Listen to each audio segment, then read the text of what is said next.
Next है, रसोई घर की ओर से भीनी भीनी खुशबू आ रही थी। भीनी भीनी मतलब मध्यम मध्यम सी, ठीक है।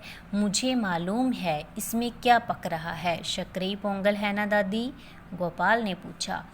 हो सकता है, पर जब तक तुम नहा धोकर नहीं आओगे हाथ न लगाने दूंगी, दादी ने कुछ अकड़ते हुए कहा। क्योंकि नहाना धोना हर धर्म में, हर पूजा पाठ के लिए जरूरी माना गया, ठीक है।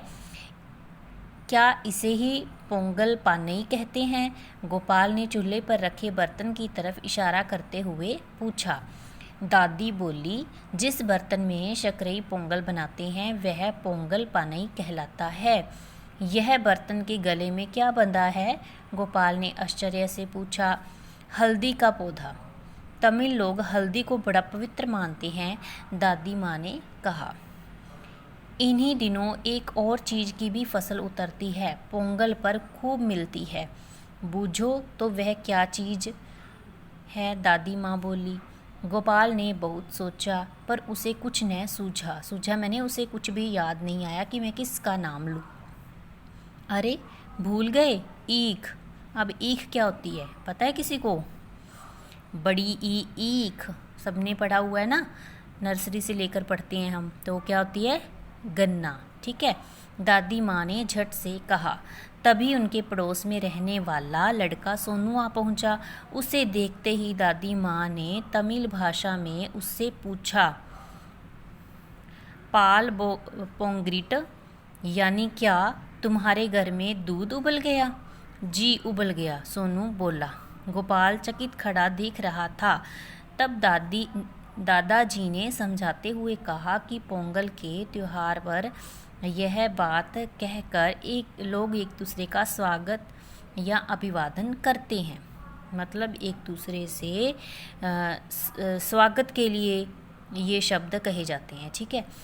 चावल और दूध का उबलना इस बात का प्रतीक है कि घर धन धान्य से परिपूर्ण है। मतलब ये पूछा जाता है कि उनके घर में दूध है और चावल भी हैं साथ में, तो इससे क्या पता चलता है कि उनके घर में किसी भी व्यंजन की कमी नहीं है, ठीक है।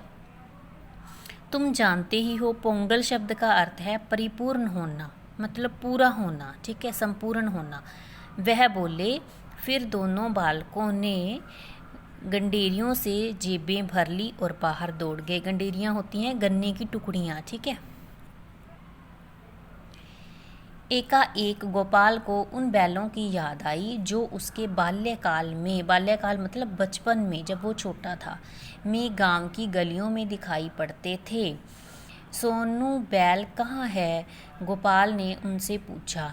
दादी ने कहा कि माट्टू पोंगल पर वे दिखाई देंगे। ये भी एक त्योहार का नाम है, ठीक है।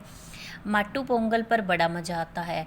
बैलों के मालिक उन्हें खूब सजाते हैं, फिर एक कपड़े में रुपए बांधकर उसे बैल के गले में बांधकर उसको काबू में करने की कोशिश करते हैं। जो कोई ऐसा करने में सफल होता है, पोटली में बंधे रुपए उसी के हो जाते हैं। इस खेल को मंजू विरुट्टू कहते हैं। घर आकर गोपाल दादाजी से जिद करने लगा, माट्टू पोंगल के बारे में कुछ और बताइए ना दादाजी। वे बोले, हाँ हाँ बताता हूँ, सुनो। माट्टू पोंगल के दिन हम पशुओं के प्रति कृतज्ञता मतलब उपकार मानते हैं उनका, ठीक है, कृतज्ञता प्रकट करते हैं, क्योंकि पूरा साल वे हमारे परिवार की सेवा करते हैं। कल दादी माँ अपनी गाय पार्वती के मस्तक पर हल्दी कुमकुम लगाएंगी और उसके गले में पुष्पहार डालेंगी और उसकी पूजा करेंगी, मतलब फूलों के हार डालकर उसकी पूजा करेंगी। फिर उसे पोंगल खिलाया जाएगा, मतलब जो उन्होंने व्यंजन बनाया है पोंगल के त्यौहार के लिए वो गाय को भी खिलाएंगे।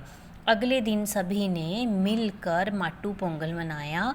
गोपाल खुशी से झूम उठा, मतलब वो बहुत ही खुश हो गया, ठीक है। तो ऐसा लग रहा है ना कि हम भी उस त्यौहार को अच्छे से मना कर आए हैं। सभी त्यौहार हमें खुशी के साथ मनाने चाहिए, मिलजुल कर मनाने चाहिए, ये हमें संदेश मिलता है इससे, ठीक है।